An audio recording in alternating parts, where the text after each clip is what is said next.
satu kelas dan Bu Ella rekan kerjanya. Misalnya Bu Ella adalah rekan kerjanya, yang mana Bu Ella itu tahu kalau Bu Tati itu kelasnya sebelahnya Bu Ella, seperti itu. Ruangannya sebelah persis sama Bu Ella. Dan tahu sendiri yang namanya Bu Tati itu, di kasus ini kan Bu Tati itu orangnya terkenal disiplin, cenderung galak, tapi di sisi lain Bu Tati itu pekerja keras. Terus murid-muridnya juga selalu mendapat nilai yang bagus dan baik-baik. Sebagian murid itu sebenarnya takut sama Bu Tati, tapi sebagian lagi bisa menyesuaikan diri. Mungkin yang menyesuaikan diri yang nilainya juga itu bagus ya. Terus kepala sekolahnya itu dan orang tua juga sangat menghargai Bu Tati.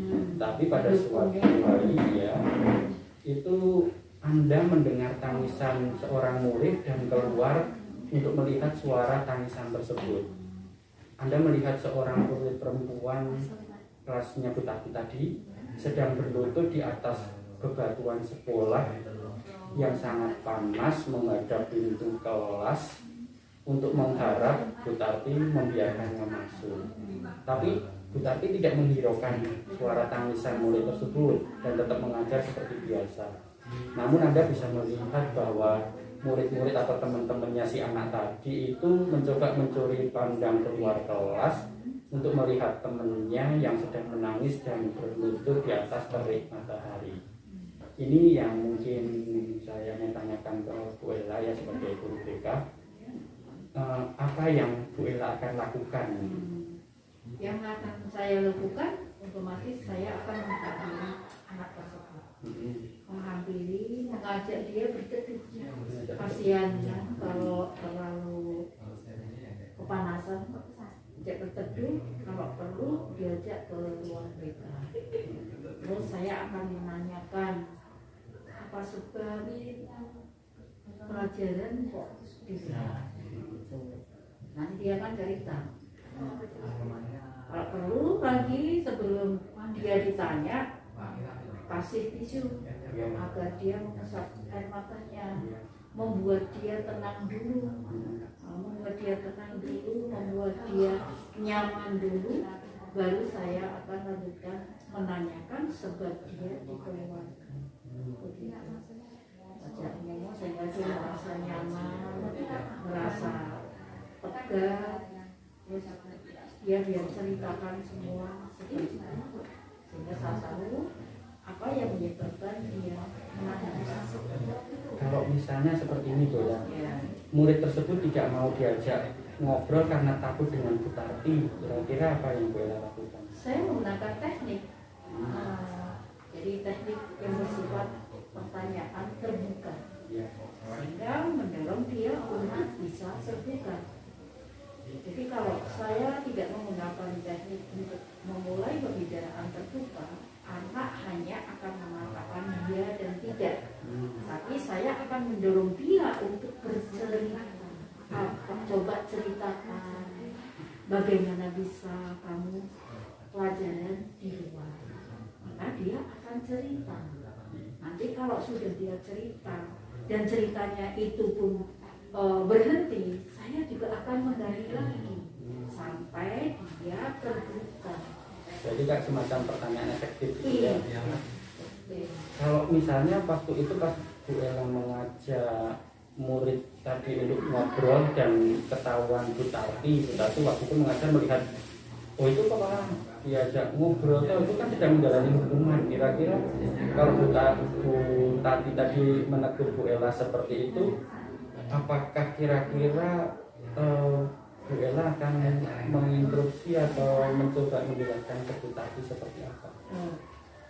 Kalau waktu itu Bu Tati langsung menegur saya otomatis langsung akan mengatakan, tadi ini nangis, saya merasa kasihan, kok anak ini menangis di luar dan dalam kepanasan, dalam kondisi di bawah terik sinar matahari kan kasihan. Maka saya keluar, saya tanya, ternyata dia katanya tidak mengerjakan tugas gitu. Akhirnya ya saya sedikit cerita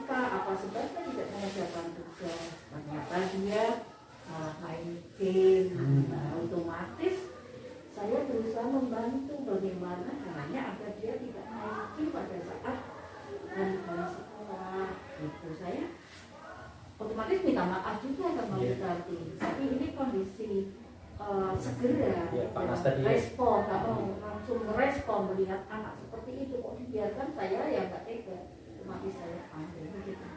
Terus untuk membicarakan nanti yang lebih lanjut ya tunggu anak itu sudah masuk kelas lagi atau pas istirahat atau waktu-waktu senggang di saat dikasih siap saya juga.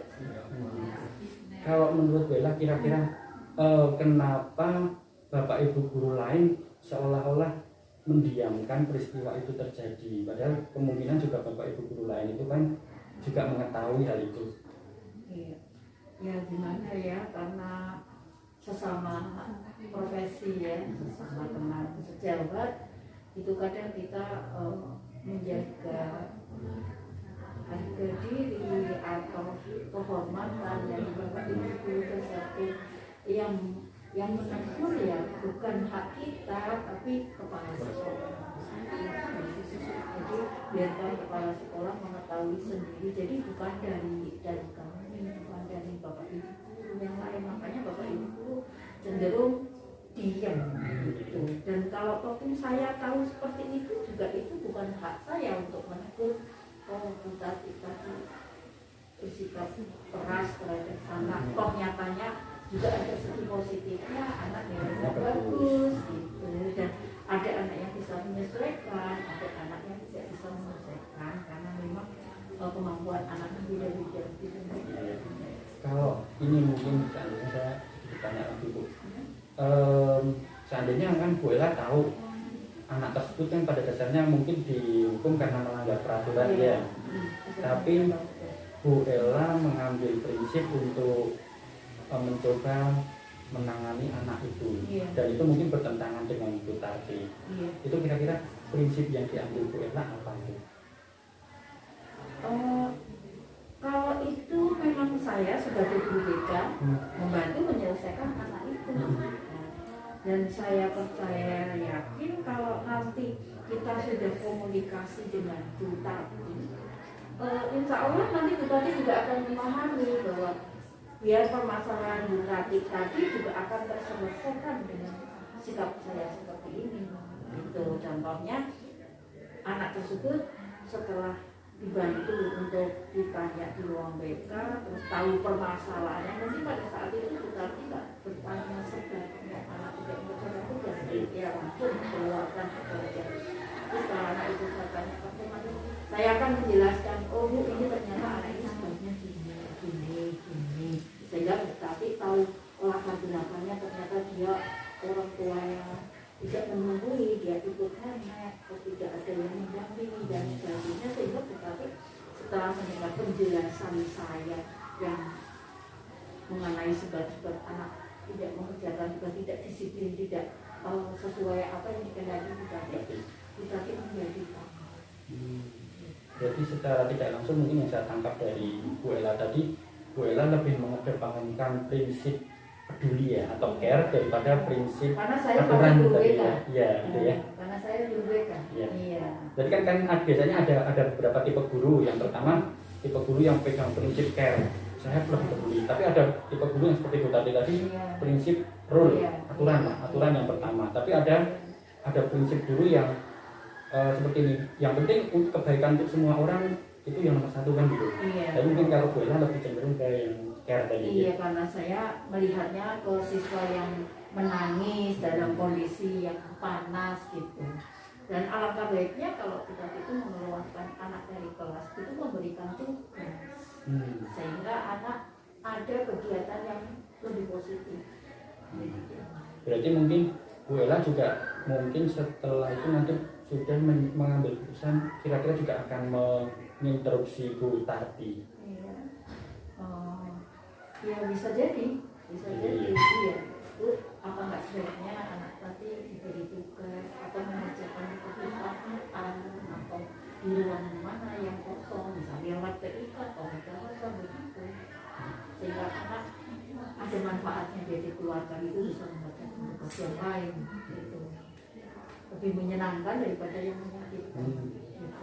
itu kalau kan kita sebagai sama-sama apa namanya seprofesi ya Bu, sama seperti saya juga Bu. Kadang kan untuk menghadapi masalah yang seperti ini kita kadang dihadapkan pada dilema ya Bu. Dan dilema itu kadang benar dan benar semua. Bu Tarti punya pegang peraturan dan kita juga pegang masalah apa namanya kepedulian tadi ya. Itu alasan Bu Ella tadi mungkin menginterupsi Bu Tarti karena mungkin memang kepedulian, tapi posisinya mungkin tidak saat itu juga gitu. Saya kan tidak menginterupsi, itu tadi Bu Tarti langsung datang. Oh gitu ya, oh iya Bu Tarti datang. Kalau andaikan itu saya langsung masuk kelas, itu saya menginterupsi. Tapi itu kan Bu Tarti datang karena melihat anaknya, siswa yang nangis tadi dibawa masuk BK. Saya kan nggak menginterupsi. Jadi langsung menjelaskan ya. Saya mungkin Bu Tarti cerita terus saya, iya Bu ini tadi saya tolong, saya suruh masuk biar nggak panas, tapi nanti silakan monggo mau diberi tugas apa gitu. Iya, saya nggak mau. Berarti nak seandainya Bu Tarti membiarkan siswa tersebut apa namanya siswa tersebut dibawa sama Bu Ella untuk ditanya-tanya atau diajak ngobrol, Bu Tarti tidak keberatan ya nanti baru ngobrol sebelumnya gitu ya. Iya, setelahnya iya, gitu ya nanti ya. Tapi tidak saat itu juga. Tidak saat itu juga. Dan mungkin nanti mengenai Bu Tarti nanti menerima atau tidak itu tergantung dari komunikasi kita ya. Komunikasi kita aja ada bagaimana sehingga Bu Tarti itu tersinggung atau tidak. Dan mungkin saya bisa juga memberikan tambahan data-data tentang anak tersebut sehingga Bu Tarti ternyata punya data yang lebih konkret gitu ya. Mungkin ini untuk mengakhiri wawancara sama Bu Ella ya. Saya menyimpulkan sedikit, mungkin tadi yang diambil sama Bu Tarti itu berpegang teguh pada peraturan-peraturan gitu ya. Tapi kalau Bu Ella kan mungkin memiliki sedikit kepedulian sebagai guru BK tadi itu, maka kan akan mencoba menolong anak tersebut dengan menanyakan dengan menggunakan pertanyaan-pertanyaan terbuka jika anak tersebut mau untuk sedikit berteduh tadi ya. Kalau seandainya Bu Tarti waktu saat itu juga menghampiri Bu Ella karena tidak terima, mungkin Bu Ella bisa menjelaskan. Tapi kalau Bu Tarti tadi membiarkan Bu Ella mengajak ngobrol anak tersebut atau mengkonseling anak tersebut, mungkin bisa membicarakan di lain waktu, di lain kesempatan dan melihat kondisi dan situasi dulu. Jadi pasti nanti akan ada dampak beberapa kemungkinan yang terjadi. Jadi nanti tadi Bu Ella sudah memperkirakan kalau seandainya mendekati anak tersebut pasti ada dua kemungkinan, Bu Tarti mendekat atau Bu Tarti membiarkan seperti itu. Dan dua kemungkinan tersebut Bu Ella juga sudah menentukan arah. Apa ya? Ya memang itu resiko suatu jabatan seperti itu. Kadang ada yang saya melihat seperti itu, tidak terima ini anak. Tapi kan saya juga melihatnya tidak saat itu, kan sudah lama dilihat berapa waktu dia